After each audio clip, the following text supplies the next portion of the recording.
Pasta এরকম কইরে কোনোদিন খাইছনি মনোরা গাইসরা? আসসালামু আলাইকুম। সবাই কেমন আছেন? আলহামদুলিল্লাহ মুই ভালো আছি। তো তারপরে কি কমু ঠান্ডি সর্দি এগুলা তারপরেও ভয়েস দিমু। ভয়েস দেওয়ার জন্য অনেক ভিডিও বই আছে। তো ভয়েস দিয়ে আজকে একটু শেষ করতেছি আরকি কি করমু। তো আজকে রান্না করছি হচ্ছে সুস্বাদু মানে পুষ্টিকর সবই মিলাই ঝুলাই আরকি পাস্তা। তো পাস্তারে অনেক জাতের আছে। এটা হচ্ছে ওকের পাস্তা হয় এগুলা। তো যাই হোক এগুলারে আজকে আমি রান্না করব দুধ দিয়ে, নারকেল, কিশমিশ, বাদাম যা আছে আরকি ঘি-টি দিয়া। তো এগুলার একটু প্রথমে আমি শর্ট করে আপনাদের দেখাইলাম। তারপরে হচ্ছে মানে সম্পূর্ণ ভিডিও আসবে। তো মনোরা গাইসরা আমার ব্লগটি যদি মানে শেষ পর্যন্ত দেখতে থাকুন অবশ্যই লাইক, কমেন্ট, শেয়ার করতে ভুলবেন আর আমার এটা ফলো করে দিবেন। তো সবাই একটু সাপোর্ট করবেন বুঝছেন নি? তো আমি এখানে নিয়ে নিলাম হচ্ছে আমার পরিবারের সদস্য অনুযায়ী পরিবারের পরিমাণ অনুযায়ী আরকি। তো এখানে নিয়ে নিলাম পাস্তা। তো এগুলার এখন সিদ্ধ করাইতে দিব। সিদ্ধ করাইলে একটু নরম করে সিদ্ধ করতে হবে। তো আমি একটা পাতিলা নিয়েছি। ডেকচিতে দিছি। দিয়ে দেওয়ার পরে হচ্ছে এখানে গরম পানি এড করে দিব। একটু তাড়াতাড়ি হওয়ার জন্য গরম পানিটা ইউজ করবেন। বুঝছেন নি? তারপরে গরম পানি দিয়ে কিছুক্ষণ নাড়াচাড়া করলে সিদ্ধ হয়ে যাবে। তারপরে সঙ্গে একটু লবণ দিয়া দিও। লবণ না দিলে আবার খানচা লাগবে। বুঝছেন নি? তো একটু লবণ-টবণ দিয়ে এটারে সিদ্ধ করে লইছি। সিদ্ধ হওয়ার পর তারপরে মানে এখন সিদ্ধ হয় নাই, অল্প সিদ্ধ হইছে আরকি। তো আরেকটু সিদ্ধ হইতে থাকবে।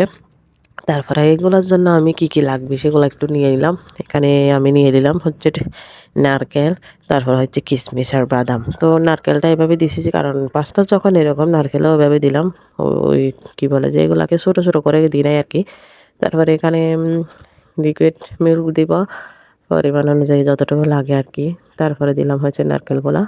সবগুলা একসাথে দিয়ে চুলাতে তুলে দিব। কারণ একসাথে দিয়ে মানে যখন এগুলা ব্লক দিবে তখন আরকি ব্লক উঠবে তখন এগুলা এখানে দিয়ে দিবে হচ্ছেন আপনার কি বলে যেটা ওই পাস্তাগুলো আরকি। তো আরেকটু দিলাম এখানে লবণ আরেকটু স্বাদ হওয়ার জন্য কারণ পাস্তাতে সিদ্ধ হওয়ার সময় লবণটা দিতে হয়। তারপরে হচ্ছে এগুলা দিছি মানে এগুলা দেওয়ার পর কিছুক্ষণ এখানে ওই চিনির জন্য গেছিলাম আরকি। আমগো ঘর এখান থেকে ওইখানে তো সেজন্য একটু চিনির জন্য গিয়া তারপরে রেডি করে ফেলতেছি। তো এই তো আমার ব্লক উঠে গেছে।